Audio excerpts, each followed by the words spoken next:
Assalamualaikum warahmatullahi wabarakatuh. Halo Sobat Ngobrol, kembali lagi di NFT Talk bersama saya Tiara Rizka Saputri. Dan tentunya saya tidak sendiri, ditemani oleh Bapak Dr. Rivo Nugroho SPD MPD sebagai narasumber kita pada kesempatan kali ini dengan mengusung tema masa jabatan barunya. Selamat siang Pak. Selamat siang. Boleh dipakai mic-nya Pak? Oke, saya ulangi Pak ya. Selamat siang Pak Rivo. Selamat siang. Kabarnya sehat Pak? Alhamdulillah. Ya, sehat Pak ya. Cuaca di Surabaya ini kurang bersahabat ya Pak ya, nggak terlalu panas gitu. Panas sekali. sekali. Tapi kita lebih bersyukur karena di beberapa negara di Asia kita terhitung paling dingin, ya. Di India, di Thailand, di Malaysia, bahkan di Malaysia sampai krisis air ya. Kita tetap bersyukurlah di Indonesia ya, tidak kena panas yang bisa menyebabkan heat stroke gitu ya. Pertama-tama kita ucapkan selamat kepada Bapak Rivo yang telah terpilih menjadi Koor Prodi Pendidikan Luar Sekolah Universitas Negeri Surabaya. Selamat Bapak Rivo, dan tentunya semoga amanah yang diberikan dapat berjalan dengan semestinya dan amanah Pak ya. Amin. Terima kasih, amin. Bagaimana perasaan Bapak ketika pertama kali ditunjuk sebagai Koor Prodi PLS ini Pak? Kalau bicara perasaan sebetulnya yang jelas karena sebelumnya ya saya juga sudah menjabat sebagai sekretaris jurusan ya, bahkan 2 periode. Di periode pertama itu saya sekretaris jurusan ketika ketua jurusannya Pak Heri ya. Kemudian di periode kedua saya sebagai sekretaris jurusan yang ketua jurusannya Bu Wiwin ya. Jadi teman-teman, sebetulnya kalau dari sisi perasaan saya sih menyikapinya dengan datar gitu ya, karena memang banyak yang mengatakan mungkin Pak Rivo nanti setelah 2 periode menjadi sekretaris jurusan itu mungkin akan menjadi ketua jurusan gitu. Biasanya seperti itu sudah menjadi semacam ritual menjadi semacam alur gitu ya, ketika sudah melewati 2 periode sebagai sekretaris jurusan, berikutnya ya harus naik gitu ya ke ketua jurusan. Hanya saja memang di era saat ini ya, di ketika UNESA PTNBH ini kan tahun pertama UNESA menuju ke PTNBH gitu ya, itu memang Korprodi yang jabatan Korprodi ini kan jabatan setara selevel dengan ketua jurusan dulu gitu ya. Jadi memang secara level sama seperti ketua jurusan, bahkan hampir semua pekerjaan-pekerjaan TUSI ya, tugas-tugas dan fungsi dari ketua jurusan juga dilaksanakan oleh koordinator program studi gitu ya. Bahkan sekarang ketika UNESA PTNBH untuk tahun pertama ini, level pimpinan prodi itu hanya dipegang oleh 1 Korprodi gitu ya. Artinya kalau dulu masih ada sekretaris jurusan, masih ada ketua lab gitu ya, sekarang tidak, semua di Korprodi. Makanya teman-teman perlu pahami ketika Pak Rivo diminta ketua HMJ untuk Pak Rivo nanti kesini, iya kita lihat dulu situasinya, kita lihat dulu Pak Rivo ada nggak acara yang lain kan begitu ya. Bahkan besok Pak Rivo yudisium gitu ya, yudisium, ada acara yudisium dari ini ya, dari fakultas gitu ya. Dan ini yudisium perdana Pak Rivo sebagai Korprodi. Nah, itu kan. Nah, ini teman-teman mungkin perlu ketahui juga dengan kondisi seperti ini, mungkin teman-teman HMJ juga harus menyadari ketika Pak Rivo mungkin tidak bisa acara ini, tidak bisa acara itu dan lain sebagainya. Itu perlu dipahami Mbak ya, dan teman-teman HMJ yang lain, karena memang ketika saya atau pimpinan prodi itu hanya 1 gitu ya, ya bahasanya kita tidak bisa seperti Hidra yang bisa membelah diri kan begitu. Makanya teman-teman harus menyadari itu. Jadi itu ya, jadi teman-teman sebetulnya dari sisi perasaan ya sama aja, karena pada prinsipnya saya ya sebagai seorang pegawai negeri sipil ya tetap harus tunduk pada pimpinan, harus istilahnya ya tidak boleh menolak gitu ya. Jadi memang sudah menjadi kewajiban saya untuk untuk melaksanakan tugas sebaik-baiknya, melayani mahasiswa dan juga membantu Bapak Ibu dosen yang lain. Itu ya. Oke, dari schedule-schedule-nya Pak Rivo ini sangat sibuk ya berarti Pak ya? Iya. Nah, bagaimana Pak Rivo ini memanage waktu? Kan Pak Rivo juga sebagai dosen PLS juga dan sebagai koordinasi PLS juga, itu bagaimana Pak? Tips and triknya, cara memanage waktu agar schedule tersebut itu dapat berjalan dengan semestinya. Sebetulnya ketika saya sekjur menjadi sekretaris jurusan di periode kedua, kebetulan saat itu juga saya juga studi S3 ya di Malang gitu ya. Kemudian ketika Pak Rivo menjadi atau saya korprodi S1 ya, korprodi S1 PLS, saya baru menyelesaikan. Makanya kemarin saya baru yudisium, baru wisuda ya, mungkin sekitar 3 minggu yang lalu lah ya, atau bulan kemarin ya, saya baru melaksanakan wisuda. Artinya memang dan beruntungnya memang dari sisi studi saya tepat waktu ya, tidak terlalu lama gitu ya, sehingga tidak mengganggu tugas-tugas yang ada di UNESA gitu ya. Memang pada prinsipnya ketika teman-teman menjadi mahasiswa, kebetulan saya ketika masih mahasiswa juga aktif seperti anda semua gitu ya. Saya juga pernah jadi pengurus HMJ, pengurus di BEM fakultas, bahkan pengurus di BEM universitas gitu ya. Semua di BEM fakultas juga menjadi menteri atau ketua departemen ketika itu. Kemudian ketika di UNIF juga menjadi menteri ketika itu, menjadi ketua departemen di UNIF gitu ya. Ya memang sekarang kalau saya mengamati jejak-jejak ketika saya masih ketika S1 dulu mulai hilang semua Mbak. Jadi dulu itu ruang dekan itu kan ruangnya BEM dulu itu Mbak, jadi ruang dekan. Kemudian Ketintang ya, yang dekatnya BTN itu belakang dulu tempatnya BMF, ada UKM banyak di situ. Sekarang mulai dibersihkan semua.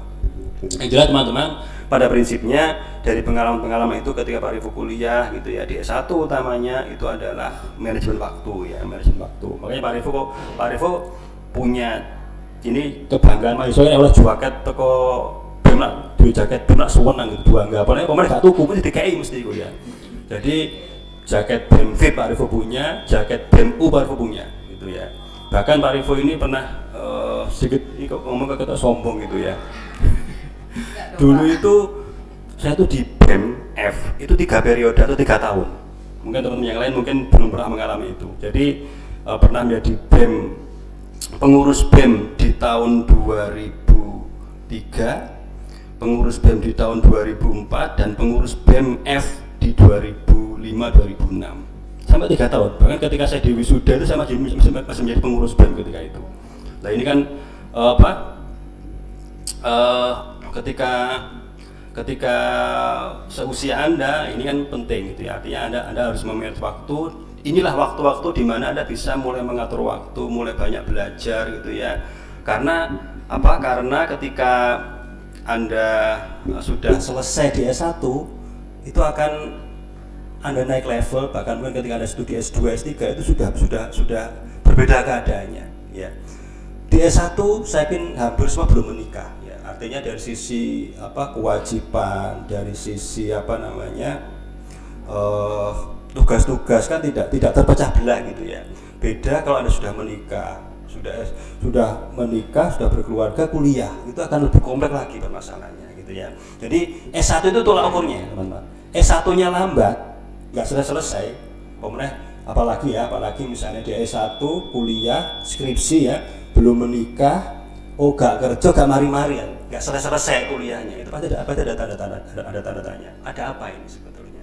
Tapi ketika Anda pengurus BEM gitu ya, pengurus BEM, kuliah ya tepat waktu, itu luar biasa. Nah Pak Rivo juga sombong lagi nih, Pak Rivo itu wisuda S1 juga dapat penghargaan wisudawan terbaik fakultas, S2 di UNY juga wisudawan terbaik pasca, ketika S3 wisudawan terbaik fakultas juga.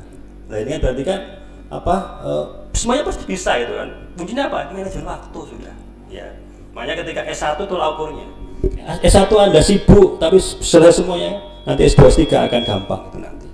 Tapi ya tadi S1 yang tanpa Anda bekerja, tanpa Anda belum berkeluarga, gak selesai, lain pasti ada permasalahan gitu ya. Makanya teman-teman, S1 itu tolak ukurnya ya. Anda S1 dimaksimalkan. Usahakan mungkin teman-teman laki-laki atau perempuan usahakan ketika S1 jangan menikah dulu sebelum selesai. Ya, ini penting ya. Bahkan karena saya yakin kalau sudah menikah pasti akan terbawa situasi kerja ya, dan waktu juga akan tersita. Nah, teman-teman, tolong yang paling penting adalah manajemen waktu. Sibuk kabeh, nggak ada yang nggak sibuk, ya kan? Anda mau nggak disebut nggak sibuk? Nggak akan mau, saya yakin. Rena itu lah WA itu jam piro wae Rena takono itu ya. Hai ketua HMJ mu itu ya. Tak tanya itu WA Rena tolong, dia kadang-kadang HP ini rusak, Rena melas kadang-kadang gitu kok. HP ini kadang-kadang ketua HMJ tapi HP ini rusakan gitu ya. Ini contoh, bukan berarti Rena itu tapi Rena bagus, responnya bagus. Artinya saya menghubungi Rena tuh hampir setiap waktu ketika ada apa malam saya WA ya. Mungkin bisa ngecek historinya itu ya. Tapi tetap WA dalam konteks ini ya, dalam konteks pekerjaan, jadi bukan dalam konteks yang lain ya. Itu ya. Jadi kuncinya adalah manajemen waktu. Oke, dari pengalaman Pak Rivo ini sangat banyak dan sangat berkesan ya Pak ya. Ada nggak sih Pak tantangan terbesar dalam mengkoordinasi prodi PLS ini selama Bapak menjabat? Ya, yang jelas prodi PLS atau jurusan PLS itu kan salah satu jurusan yang paling tua di UNESA. Ya. Salah satu ya, bukan tertua tapi salah satu yang paling tua. Dulu namanya kan pendidikan sosial ya, pendidikan sosial, kemudian berubah menjadi PLN, dan sekarang menjadi PNF atau Dikmas. Artinya teman-teman ketika menjadi pimpinan di prodi PLS ya, Pak Rivo harus istilahnya mengkondisikan yang dulunya dosennya Pak Rivo, Prof. Rus ya kan, Prof. Gun, Pak Ketut, Pak Heru, Bu Syafi, itu semuanya dosen Pak Rivo itu semua itu. Jadi ya Anda bisa bayangkan sendirilah kira-kira bagaimana ketika dulu saya mahasiswanya ya kan, sekarang Pak Rivo menjadi atasannya gitu loh. Jadi ketika beliau ini naik pangkat ya Pak Rivo yang tanda tangan. Makanya Pak Rivo harus apa, selain manajemen waktu juga manajemen hati ya kan, gak boleh egois. Mentang-mentang apa jadi ketua korprodi ya atau ketua prodi gitu ya, gak bisa. Nah kan gak mungkin gitu. Nah ini makanya teman-teman yang jelas tantangannya banyak ya, tantangan banyak. Ini selain dari sisi waktu ya, juga tantangan terkait dengan bagaimana manage agar Bapak Ibu dosen kita ya istilahnya terlayani semua gitu ya. Makanya teman-teman nanti mungkin nanti ketika mahasiswa semakin banyak ya, nanti mohon maaf mungkin ada waktu-waktu untuk Bapak Ibu dosen atau waktu saya yang mungkin tidak bisa dimaksimalkan untuk mahasiswa. Jadi itu ya tantangannya ya. Baik, dari semua penjabaran Pak Rivo, adakah momen yang paling berkesan menurut Pak Rivo yang selama ini Bapak sudah alami? Ini momen ketika korprodi atau selama jadi dosen atau bagaimana ini? Pada lingkup PLS Pak, mungkin jadi dosen atau jadi dosen ya. Jadi saya itu jadi dosen mulai tahun 2008 ya. 2008 itu ketika itu saya masih kerja di swasta ya, kemudian ada pendaftaran, saya mendaftar sebagai dosen. Alhamdulillah keterima. Yang jelas yang paling berkesan adalah ketika saya memilih jurusan PLS, itu yang paling berkesan menurut saya. Jadi hampir sebagian besar mahasiswanya ini ya,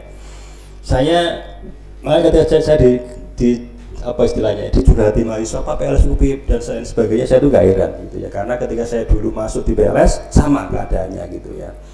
Nah ini berbanding apa istilahnya ya, menjadi semacam hikmah yang luar biasa ketika saya menjadi dosen PLS gitu ya.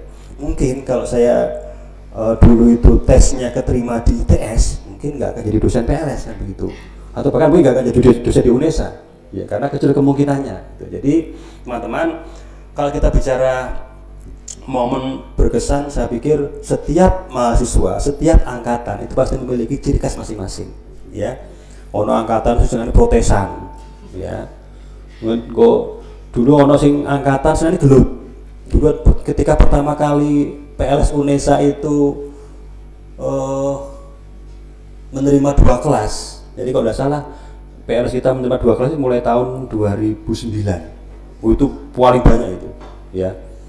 lanangnya laki-lakinya banyak ya, lomba itu mesti menangan, kalah gegeran, gak diwedi, gak punya takut gitu ya. Ini juga momen berkesan menurut saya gitu. Artinya kan mereka ini sekarang ada yang menjadi dosen, ada yang menjadi ini ya PNS itu ya. Jadi mereka ini kadang-kadang juga ya menurut saya mereka nakal pada masanya gitu ya. Ini momen juga menurut saya momen yang cukup luar biasa ketika Pak Rifo mengajar, kemudian ada mahasiswa yang demo gitu ya, nggak mau diajak Pak Rifo, ada seperti itu juga. Ini juga momen berkesan juga gitu ya. Bahkan ketika dulu itu sebelum pandemi ya, itu kita PKL ya, magang PNF itu se-Indonesia. Jadi dulu itu dosen kita kalau monef atau monitoring mahasiswa mahasiswa magang gitu ya, ada yang di Lombok, ada yang di Bali, ada yang di Banjarmasin, ya Banjarbaru, ada di Makassar gitu ya. Bahkan ada yang di kementerian, bahkan ada satu juga mahasiswa alumni kita yang sekarang menjadi pegawai dari Kemendikbud ya, jadi PNS, Mbak siapa itu, saya lupa namanya ya. Jadi yang jelas teman-teman, setiap momen pasti berkesan, dan makanya angkatan 2020, angkatan pandemi ya, sekarang angkatan pandemi ya, angkatan 19 itu angkatan transisi dari luring ke daring ya, kemudian yang 20 ini kan hampir semuanya daring ya, keterima langsung pandemi daring gitu ya mereka. Nah ini ketika mereka tugas akhir, barulah mereka mulai luring gitu. Ini juga memberikan kesan bagi kita semua, Bapak Ibu dosen pasti akan juga ini yang dulunya mungkin mengajarnya konvensional gitu ya, mulailah menggunakan Zoom ya, menyiapkan media-media yang sifatnya kekinian gitu ya. Dan salah satu contohnya adalah ini, perangkat-perangkatmu ini ada ketika pandemi gitu ya. Ini contoh juga, ini juga berkesan juga ini ya. Makanya ini silakan dipakai, dimanfaatkan semaksimal mungkin teman-teman untuk istilahnya mengembangkan diri, mengembangkan jurusan.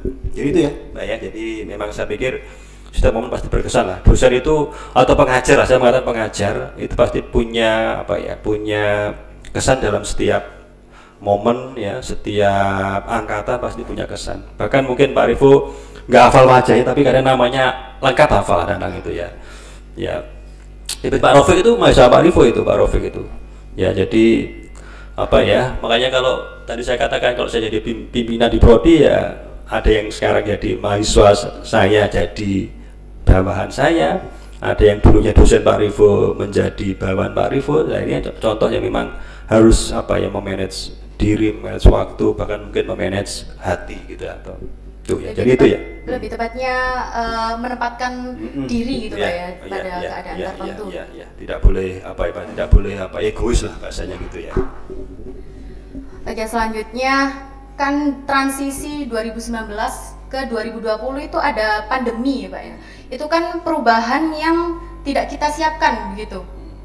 Nah, bagaimana Bapak Rifo dan para dosen mempersiapkan perubahan-perubahan di masa depan yang tentunya kita tidak tahu perubahan itu mengalami yang bagaimana, atau mungkin berdampak pada mahasiswa-mahasiswa prodi PLS? Iya. Itu menurut saya pandemi itu kan merubah segala hal ya.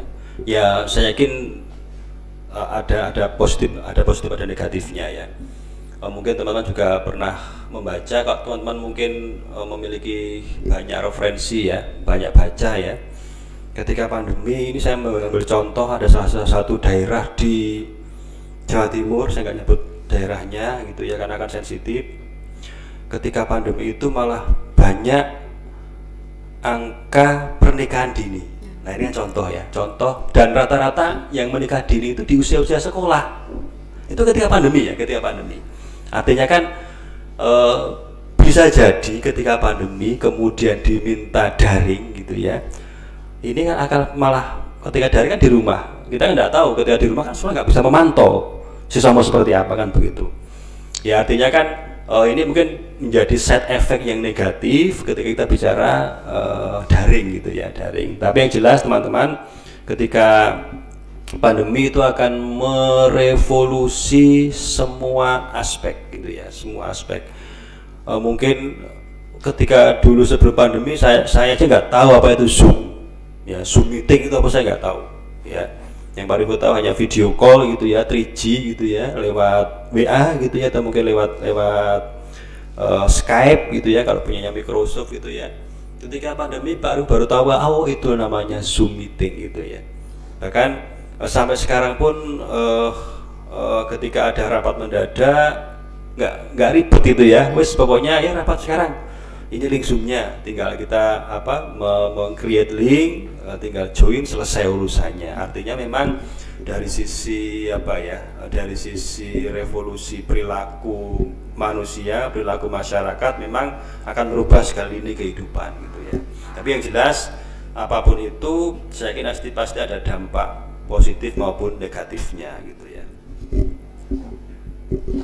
Oke, menurut Pak Rifo, PLS ini adakah keunggulan dan ciri khas tersendiri dibanding prodi-prodi yang lainnya? Untuk adik-adik yang ingin menempuh atau mengambil prodi ini dan kepada seluruh mahasiswa PLS tentunya sebagai ilmu baru, Pak. Ya, sebetulnya bukan ilmu baru ya. Kalau kita bicara istilah PLS itu kan diambil dari program-programnya UNICEF kalau tidak salah ya, program-programnya PBB yang memang ditujukan untuk daerah-daerah yang termarginalkan gitu ya. Jadi kalau teman-teman mungkin sedikit mengambil dari pengertian non formal education ya dari dari Malcolm Knowles, dari Philip Hacom ya, dari Philip Hacom, bahwa yang namanya non formal education adalah any organized systematically educational activity gitu ya. Ya memang suatu bentuk jalur pendidikan yang ditujukan untuk partikular subgroup ya, untuk masyarakat-masyarakat yang khusus, masyarakat-masyarakat yang termarginalkan, yang dalam hal ini mungkin bisa jadi masyarakat itu adalah buta huruf. Makanya dulu itu ketika bicara program-program PNF itu adalah program-program yang ditujukan untuk pemberantasan buta aksara. Dulu dari istilah tributa ya, ada buta aksara dan angka, buta bahasa, ada buta teknologi, itu dulu ya. Tapi apakah sekarang itu akan berubah? Pasti iya ya. Kita tidak bisa hanya berkaca kepada pemberantasan buta aksara. Sekarang apa trennya? Mengarah kepada konsep-konsep literasi ya, literasi. Nah, kalau kita bicara literasi ya, nanti teman-teman bisa browsing lah, setidaknya ada berbagai macam jenis literasi ya. Ada literasi numerik ya, ada literasi ekonomi ya, ada literasi digital yang sekarang lagi tren. Wah, ini juga bagian daripada literasi digital gitu ya. Dalam literasi digital sama seperti pendidikan, tidak hanya mengedepankan aspek skill dalam konteks orang bagaimana programming, tidak, tapi bagaimana orang itu bisa beretika di media-media sosial, media-media internet. Jadi kalau kita bicara pendidikan non formal sebetulnya bukan hal baru sebetulnya, hanya saja memang karena programnya masih sudah dimulai sejak lama, sejak tahun 60-70-an, sehingga terkesan kurang hit gitu ya. Makanya teman-teman sekarang prodi PLS itu kan dirubah antara pendidikan non formal atau pendidikan masyarakat ya. Secara konseptual, kalau kita melihat dari learning outcome atau profil lulusannya, nanti Anda akan menjadi pendidik dan pengelola pendidikan non formal ya. Anda bisa menjadi pamong belajar ya, atau bahkan saat ini ada untuk untuk PPG ya. PPG itu bahkan dari PLS bisa untuk menjadi guru prodi pekerjaan sosial ya. Nanti Anda bisa buka ya PPG yang tahun sekarang. Jadi prodi PLS itu bisa ikut PPG untuk prodi, atau istilahnya prodi SMK ya, SMK pekerjaan sosial. Ini juga berarti kan karena memang awalnya memang kita namanya pendidikan sosial ya. Jadi kita pendidikan sosial. Jadi ketika kita kemudian diberi kepercayaan untuk bisa menjadi seorang guru dari program studi pekerjaan sosial di SMK utamanya, saya pikir itu tidak menyimpang terlalu jauh, karena memang banyak program-program yang terkait dengan sosial di dinas sosial ya, di departemen sosial, di Kemensos utamanya, itu banyak yang relevan dengan kegiatan kita. Makanya banyak teman-teman kita alumni PLS itu yang sekarang bekerja sebagai ini pendamping PKH ya, itu juga. Nah, pendamping PKH ini juga istilahnya dikelola oleh Kementerian Sosial. Jadi teman-teman, sebetulnya di PLS ya, saya sudah mulai istilahnya membuat surat ya untuk merubah nama kita menjadi pendidikan non formal gitu ya, biar secara teoritik itu kalau dicari asbabun nusul teorinya itu ada gitu loh ya, ada gitu ya.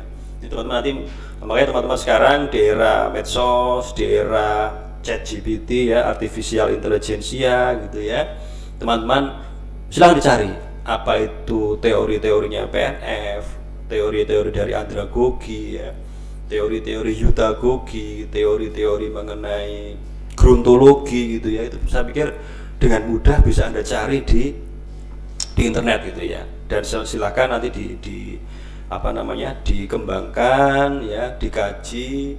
Kan saya yakin teman-teman lebih banyak membaca medsos daripada membaca buku kok, saya yakin itu ya. Saya yakin itu. Jadi memang beda dengan saya ketika kuliah sering bercerita, kalau saya bandingkan gitu ya, saya dulu ketika pindah kos di S1 ya, atau ketika lulus S1 dulu, setelah wisuda gitu ya, buku saya itu buku bacaan ya, bukan buku tulis ya, buku bacaan saya itu lebih dari 5 kardus Indomie itu loh ya. Anda coba sekarang yang pindah tanya kakak kelas yang sudah lulus itu, berapa bukunya yang di kos-kosan itu? Paling yang banyak itu paling kabel cas HP itu loh paling banyak. Saya yakin itu ya, karena kabelnya rusak dipakai sambil dicas itu kan, akhirnya kabelnya dibuang gitu ya. Artinya memang ini kan juga revolusi juga sebenarnya, revolusi merubah perilaku masyarakat, perilaku mahasiswa utamanya, karena generasi Anda ini generasi Gen Z ya, Gen Z yang mana Gen Z itu kan generasi yang ketika lahir sudah ada HP kan begitu. Nah ini kan untuk bisa merubah itu tantangan buat Bapak Ibu dosen ya. Oh, saya dulu itu bukunya banyak. Anda saya yakin makanya ditanya bukumu berapa, buku apa Pak, paling gitu tok gitu ya. Nah ini contoh ya, makanya teman-teman harus makanya sekarang eranya adalah bukan calistung ya, bukan buta huruf, tapi Anda harus mampu untuk meliterasi ya, kemampuan literasi diri Anda terhadap apapun ya, literasi numerik, literasi finansial, literasi ekonomi, literasi digital apalagi gitu, itu harus dikuasai. Itu ya. Tanggapan Pak Rivo mengenai isu kita ini Pak ya, banyak sekali atau mungkin hampir seluruh mahasiswa misal ditanya oleh masyarakat umum, kamu ambil jurusan apa? Saya PLS, bla bla bla bla, kita jelaskan. Terus respon dari masyarakat itu kebanyakan, loh ada ya PLS apa sih gitu. Jadi masih awam gitu Pak di masyarakat. Nah, tanggapan Pak Rivo mengenai isu tersebut dan strategi untuk mengatasi ketidaktahuan masyarakat umum tentang PLS ini Pak. Ya, itu sudah terjadi semenjak saya kuliah S1 dulu ya. Bahkan ketika saya itu kan keterima di PLS S1 itu kan dari jurusan dari ini ya. Dulu namanya UMPTN, ada jalur IPC ya, campuran ya. Jadi campuran saya kan dulu SMA-nya IPA. S91, pilihan kedua itu di ITS sama UNER. Pilihan ketiganya di PLS UNER. Saya yang diterima di sini. Ya sudah, mau tidak mau saya harus kuliah. Karena tidak mungkin bagi saya untuk kembali ke kampung gitu ya. Karena kalau saya kembali ke kampung akan membantu orang tua di pasar gitu atau berdagang gitu ya. Ya tapi itu keputusan itu akhirnya yang membuat saya menjadi seperti ini gitu ya, menjadi seorang PNS dosen ya di UNESA. Teman-teman, sekarang sudah mulai muncul ini ya, sudah ada permen nomenklatur dari PLS menjadi PNF atau pendidikan masyarakat ya.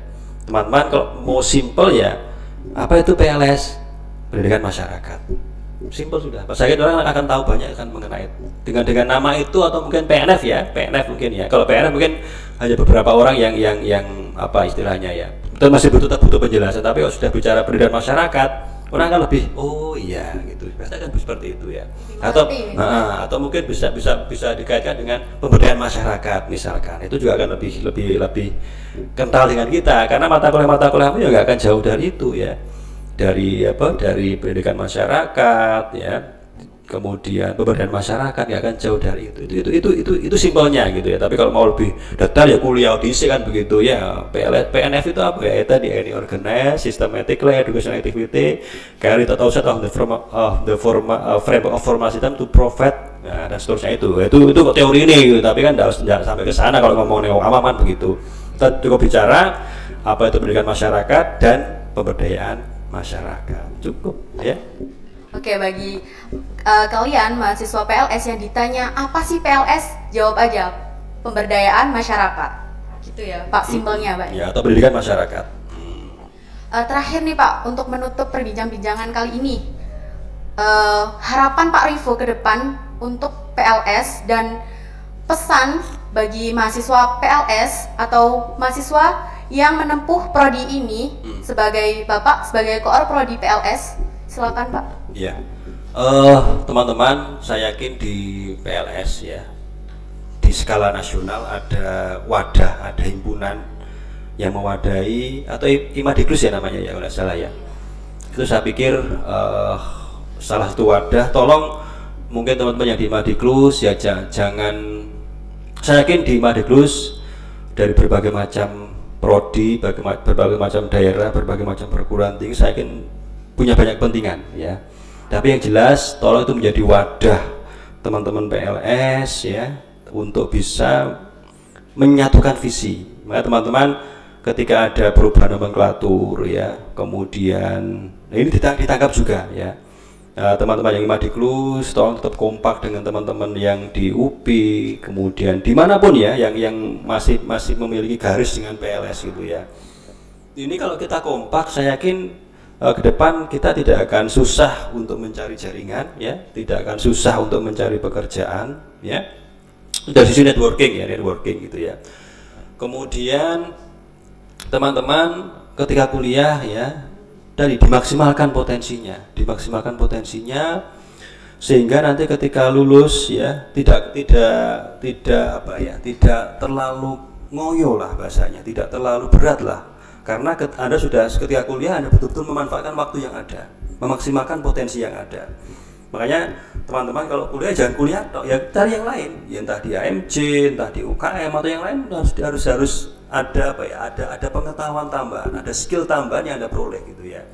Mungkin kalau teman-teman mungkin juga pernah kalau AFO ya UKM AFO pasti dengan TP. Tapi bayangkan ketika ada orang PLS di AFO misalkan gitu ya, atau mungkin UKIM. Kalau UKIM mesti ngomong bahasa, ngomong MIPA. Tapi bayangkan kita ada orang PLS di UKIM misalkan. Nah ini kan saya kira ketika lulus bahkan kita ada alumni kita itu yang jadi wartawan Japos, dia bisa kemana-mana gitu ya.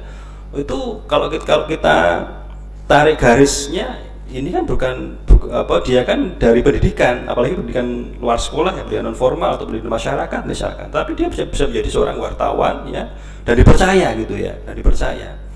Kalau itu kita gali lagi, ini harusnya dari teman-teman dari prodi-prodi komunikasi misalkan, dari prodi-prodi yang terkait dengan broadcasting misalkan, atau dari prodi terkait dengan media gitu. Tapi tidak, kita bisa di mana-mana teman-teman. Artinya apa? Ketika kuliah harus karena itu menjadi kewajiban utama. Tapi tolong ditambahi dengan skill-skill yang lain, itu penting gitu ya. Jadi teman-teman nanti ketika lulus ya tidak akan bingung untuk mencari pekerjaan ya. Bahkan mungkin teman-teman juga tahu, untuk menjadi seorang karyawan Google tidak butuh ijazah S1 informatika kok. Yang penting punya portofolio, bisa programming misalkan, ya kan. Bahkan beberapa perguruan tinggi ya, atau mungkin beberapa perusahaan itu hanya cukup melihat portofoliomu dari jumlah viewer atau subscriber YouTube-mu loh. Itu ada seperti itu. Misalkan dari lowongan mengenai marketing gitu ya. Ketika Anda sudah menunjukkan followers IG-mu gitu ya, atau subscriber dari YouTube-mu sekian, itu mereka akan menolak itu berpikir berpuluh-puluh kali. ya. Meskipun apakah kayak yang namanya pekerjaan seorang marketing itu harus oleh ekonomi marketing, tidak, dari semua prodi ada gitu ya. Jadi itulah intinya, tetap harus melakukan capacity building, perbanyak skill, tambah kemampuan gitu ya, sehingga nanti Anda tidak akan menjadi mahasiswa yang istilahnya mahasiswa yang kupu-kupu ya, ya. Itu kuliah pulang gitu ya. Itu ya.